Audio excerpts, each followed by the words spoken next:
Hola a todos. Probablemente, el problema del que hablaremos hoy es familiar para muchos. Creo que todos hemos tenido la necesidad de aumentar la corriente de salida de una fuente de alimentación. Veamos, un ejemplo concreto.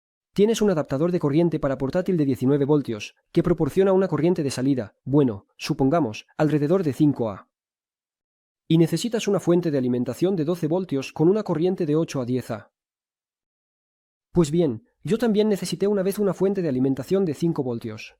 Y con una corriente de 20 amperios, pero tenía a mano una de 12. Una fuente de alimentación de 12 voltios para tiras de LED con una corriente de salida de 10 amperios.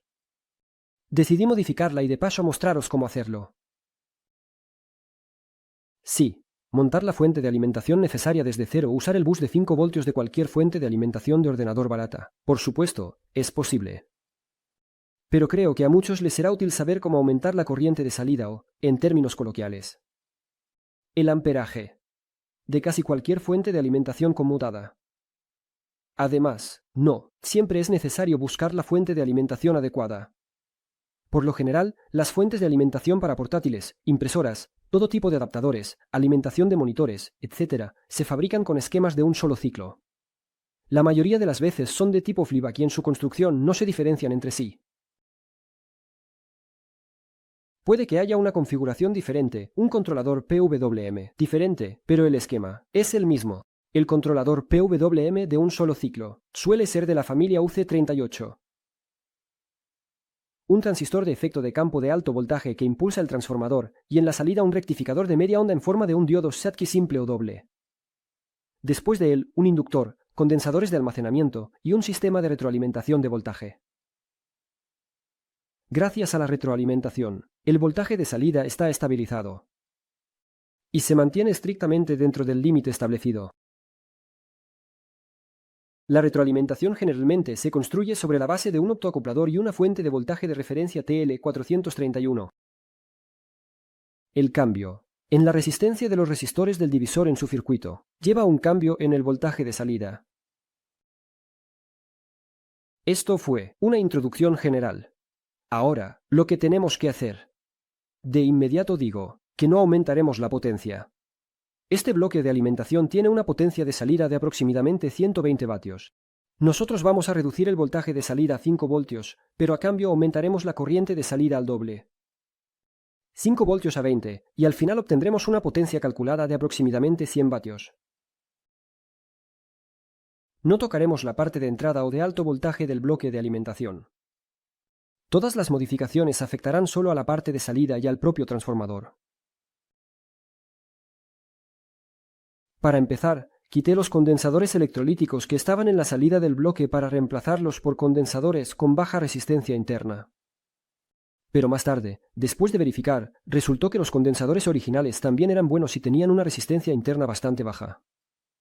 Por lo tanto, al final los soldé de nuevo. Luego desoldamos el inductor y también el transformador de impulsos. El transformador. Voy a desoldar, sin ningún tipo de artilugios como el extractor de estaño. Me resulta más cómodo así.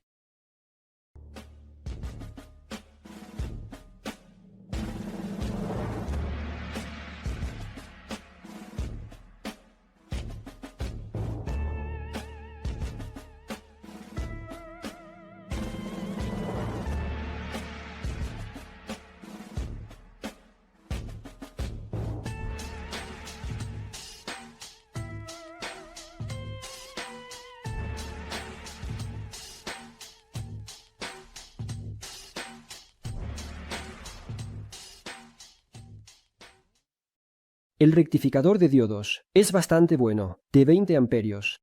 Lo mejor es que en la placa hay un espacio para un segundo diodo igual.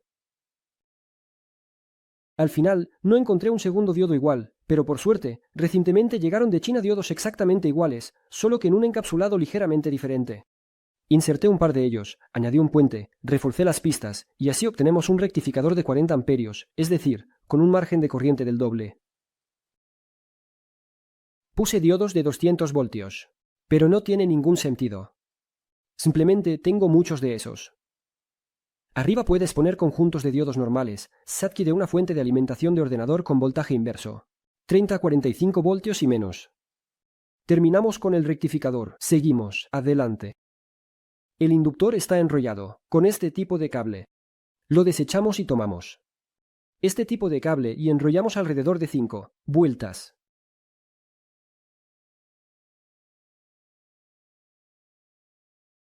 Se puede usar un núcleo de ferrita nativo, pero tenía uno más grueso cerca, en el que estaban enrolladas las vueltas.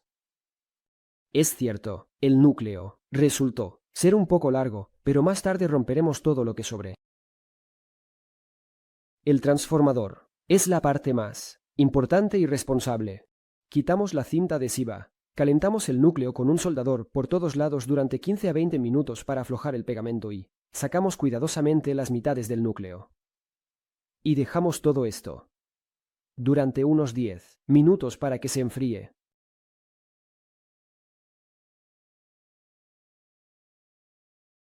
Luego quitamos la cinta amarilla y desenrollamos el primer bobinado, recordando la dirección del enrollado. O simplemente haz un par de fotos antes de desmontar, por si acaso te ayudan. No desoldé el segundo extremo del cable del pin. Luego desenrollamos el segundo bobinado, tampoco desoldamos el segundo extremo.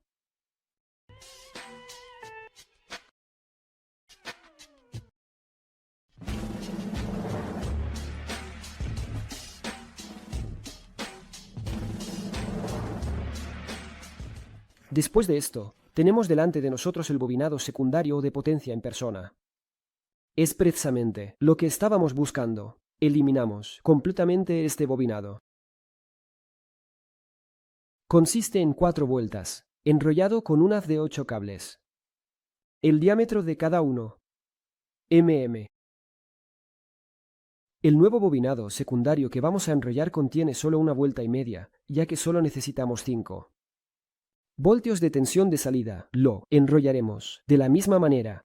He tomado un cable con un diámetro de pero con nada menos que 40 hilos. Esto es mucho más de lo necesario. Bueno, de todos modos, pueden compararlo ustedes mismos con el bobinado de fábrica. Ahora, enrollamos todos los bobinados en el mismo orden. Nuevamente, debo señalar que es imprescindible respetar la dirección de enrollado de todos los bobinados, de lo contrario, nada funcionará.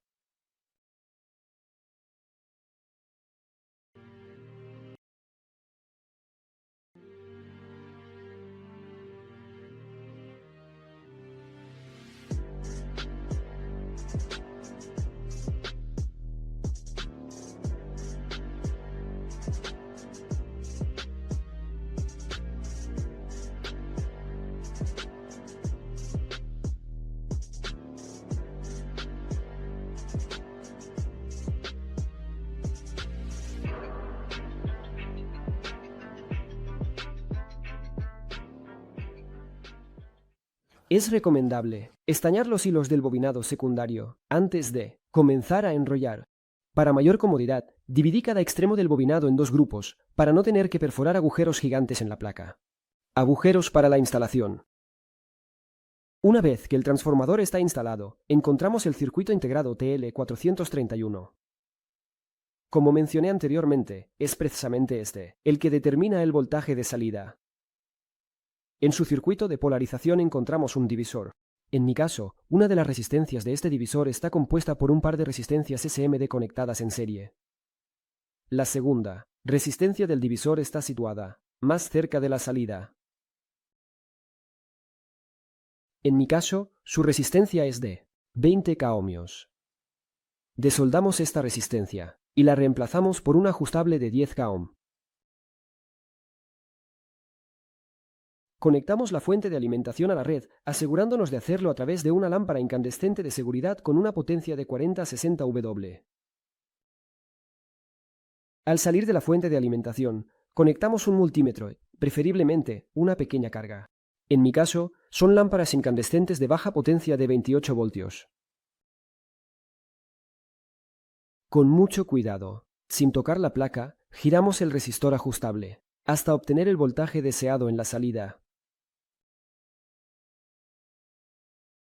Luego apagamos todo y esperamos unos 5 minutos para que el condensador de alto voltaje en el bloque se descargue completamente. Desoldamos el resistor ajustable y medimos su resistencia.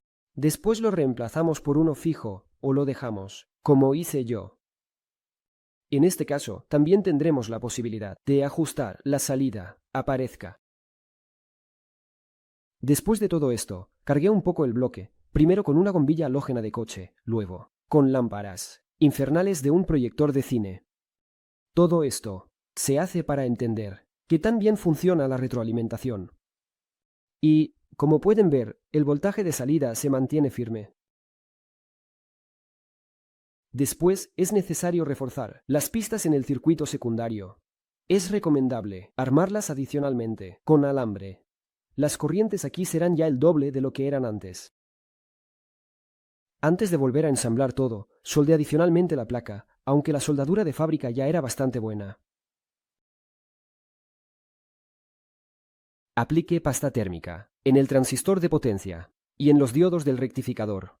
Por cierto, si los diodos son como los míos, es imprescindible aislarlos del chasis con una almohadilla conductora de calor. La placa está en el chasis, ahora es hora de probar el bloque. Para esto, hice una carga de nicromo que es capaz de extraer del bloque una corriente de 20 amperios o más. Las pinzas amperimétricas nos mostrarán el valor efectivo de la corriente en la salida y el multímetro, el voltaje de salida. Comenzamos.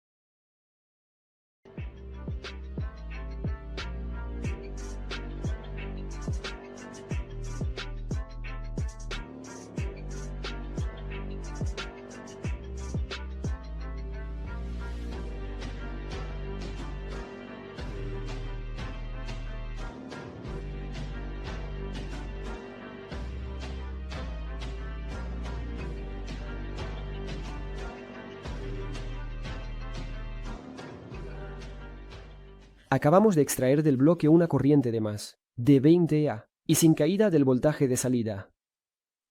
Durante las mediciones fuera de cámara, extraje hasta 24 A. Al intentar extraer más, se activaba la protección. Es decir, se puede decir con seguridad que nuestra modificación fue exitosa. Bueno, amigos, espero que el método os sea útil. Si este vídeo os ha sido útil, podéis valorarlo. Y si tenéis preguntas, hacedlas en nuestro grupo oficial. Todos los enlaces están en la descripción.